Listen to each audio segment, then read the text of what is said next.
Dear friend, this is Pamo Rajput. Welcome back to home online exam study. Home online exam study के परिवार में आपका स्वागत करता हूं। आज से डीएलएड सेकेंड सेमेस्टर के एग्जाम स्टार्ट हो गए हैं। उसी का फर्स्ट पेपर का संपूर्ण हल आपको लेके आया हूं। जैसा कि आप मेरे स्क्रीन पर देख रहे हैं, डीएलएड सेकेंड सेमेस्टर के एग्जाम स्टार्ट हो गए। इस चैनल के माध्यम से आपको सभी सब्जेक्ट की मैराथन क्लास करवाई गई थी। प्रारंभिक शिक्षा के विस्तृत सॉल्यूशन लेके आया हूँ। चलिए स्टार्ट करते हैं। उम्मीद करता हूँ कि सभी का पेपर आज अच्छा रहा होगा। बहुविकल्पी प्रश्न में आपका फर्स्ट क्वेश्चन था, शिक्षा एक त्रिमुखी प्रक्रिया, यह कथन किसका है? आपके ऑप्शन थे जॉन डीवी, अरस्तु, एडम्स, सुकरात। इसका राइट आंसर है जॉन डीवी। नेक्स्ट क्वेश्चन था, शिक्षा का प्रमुख उद्देश्य क्या है? शारीरिक विकास, मानसिक विकास, सर्वांगीण विकास या सामवेगिक विकास? शिक्षा का प्रमुख उद्देश्य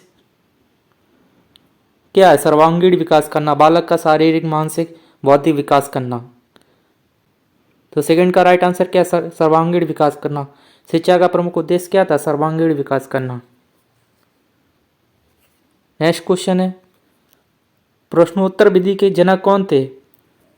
मैंने हर एक क्लासेस में आपको ये बताया था, प्रश्नोत्तर विधि के जनक बहुत ही इंपॉर्टेंट, ये एग्जाम में आपको देखने को मिलेगा। प्रश्नोत्तर विधि के जनक सुकरात। नेक्स्ट क्वेश्चन है, नेक्स्ट क्वेश्चन था आपका, शिक्षक को रोचक एवं प्रभावशाली बना देती है चित्रकला, विज्ञान, शिक्षण में प्रयुक्त युक्तियां या लेखन कला? आपका राइट आंसर था थर्ड, शिक्षक में प्रयुक्त युक्तियां। शिक्षण टेक्निक्स के द्वारा ही हम शिक्षा को प्रभावशाली रखते हैं। नेक्स्ट क्वेश्चन था, बुनियादी शिक्षा किस दार्शनिक से संबंधित थी? बहुत ही इंपॉर्टेंट क्वेश्चन था ये, मैंने हर एक क्लास में आपको बताया था। बुनियादी शिक्षा के दर्शन आप सभी लोगों का ये तो सही रहा होगा। राइट आंसर है Mahatma Gandhi. 4 is the right answer. Next question था, विश्व जल दिवस कब मनाया जाता है? ये तो सभी का सही हुआ होगा, विश्व जल दिवस 22 मार्च। नेक्स्ट क्वेश्चन, पाठशाला को बाग, शिशु को पौधा व शिक्षा को माली किसने कहा था? फ्रॉवेल ने। D is the right. Next question था, दिवास्वप्न नामक पुस्तक के रचनाकार कौन थे? आपके ऑप्शन थे स्वामी विवेकानंद, राधा कृष्ण, गिजुभाई बधेका, रूसो। जिसका राइट आंसर था गिजुभाई बधेका। गिजुभाई बधेका का जन्म चित्तल, महाराष्ट्र में हुआ था। इस क्वेश्चन का राइट आंसर है गिजुभाई बधेका। नेक्स्ट क्वेश्चन था आपका, घर में दी जाने वाली शिक्षा क्या कहलाती थी? अनौपचारिक शिक्षा, दूरस्थ शिक्षा, गैर औपचारिक शिक्षा या औपचारिक शिक्षा? घर में दी जाने वाली शिक्षा अनौपचारिक शिक्षा कहलाती थी। First is the right answer. अनौपचारिक शिक्षा वातावरण, परिवेश के माध्यम में जो बालक सीखता है वही अनौपचारिक शिक्षा होती है। इसमें समय स्थान निश्चित नहीं होता है। नेक्स्ट क्वेश्चन था आपका, प्रत्येक वस्तु जो प्राकृतिक है अच्छी है परंतु मनुष्य के हाथों में खराब हो जाती है, यह किसका कथन था? प्लूटो, अरस्तु, रूसो या फ्रेवल का?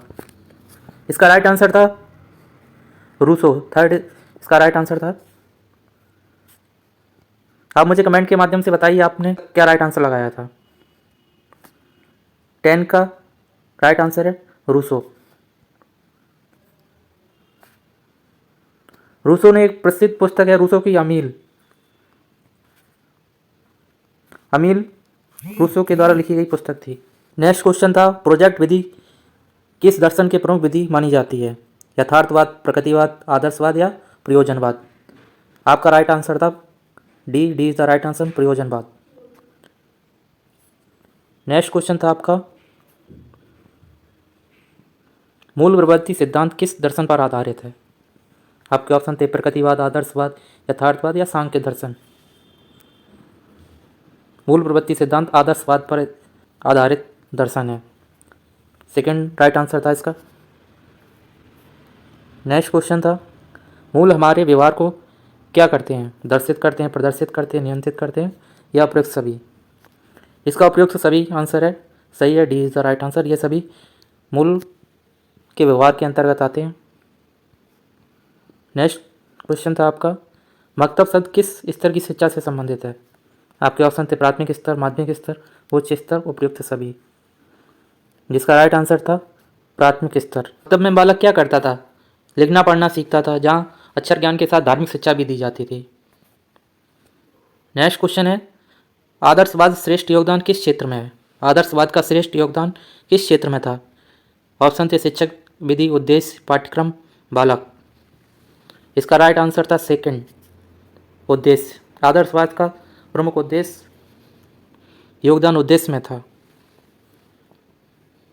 आप मुझे कमेंट के माध्यम से बताइए आपके 15 में से कितने राइट आंसर हुए हैं, क्योंकि यहाँ से ही परसेंटेज आपको बनती है, हफ्ते नहीं है, पूरा नंबर दिया जाता है। वन लाइनर क्वेश्चन थे आपके, रूसो का जन्म कब और कहाँ हुआ था? रूसो का जन्म कब और कहाँ हुआ था? रूसो का जन्म 1712 ईस्वी में फ्रांस में हुआ था।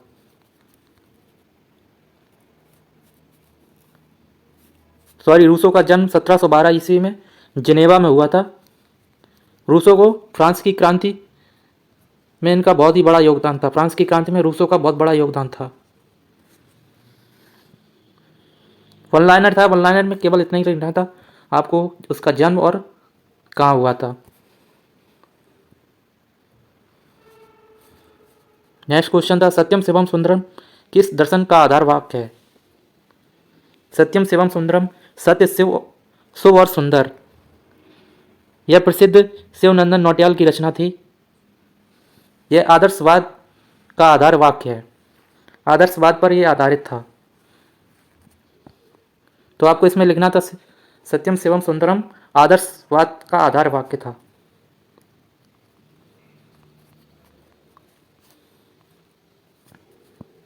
नेक्स्ट क्वेश्चन था आपका, वैश्विक तापमान से आप क्या समझते हैं?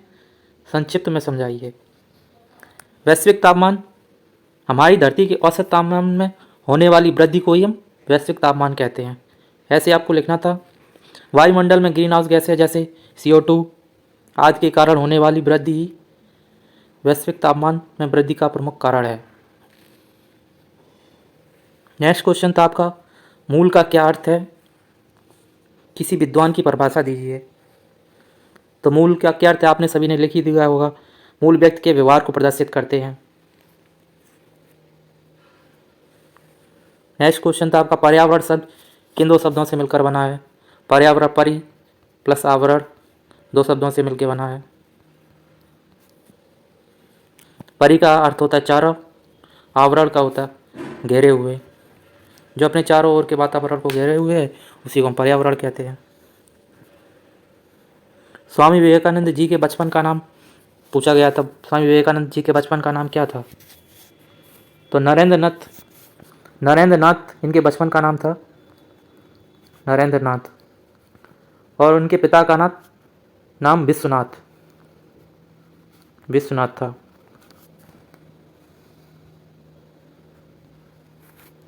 नेक्स्ट क्वेश्चन था आपका, विश्व जनसंख्या दिवस कब मनाया जाता है? 11 जुलाई को विश्व जनसंख्या दिवस के रूप में मनाया जाता है। ज़्यादा टफ पेपर नहीं था, कुछ ही एक दो क्वेश्चन कठिन पूछे गए थे, बाकी तो प्रीवियस ईयर्स में आपको देखने को मिले थे ये सारे क्वेश्चन। शिक्षा के सार्वभौमिकरण का उद्देश्य क्या है? बालक का सर्वांगीण विकास करना ही शिक्षा का सार्वभौमिकरण का उद्देश्य है। सर्वांगीण विकास करना के अंतर्गत बालक का शारीरिक, मानसिक, बौद्धिक विकास करना ही सर्वांगीण विकास है। नेक्स्ट क्वेश्चन था आपका, बौद्ध शिक्षा क्या है? बौद्ध काल में मनुष्य का सर्वांगीण विकास करना बौद्ध शिक्षा के अंतर्गत आता था, जिसमें बालक को केवल पुस्तक का ज्ञान ही नहीं कराया जाता था, बल्कि उसके स्वास्थ्य पर भी ध्यान दिया जाता था। स्वास्थ्य के अंतर्गत जैसे शारीरिक, मानसिक, बौद्धिक, इन सभी पर बौद्ध शिक्षा में बालक के विकास पे बल दिया जाता था। आपको बस इतना ही लिखना था एक नंबर में। नेक्स्ट क्वेश्चन था आपका, शिक्षा के सामान्य उद्देश्य।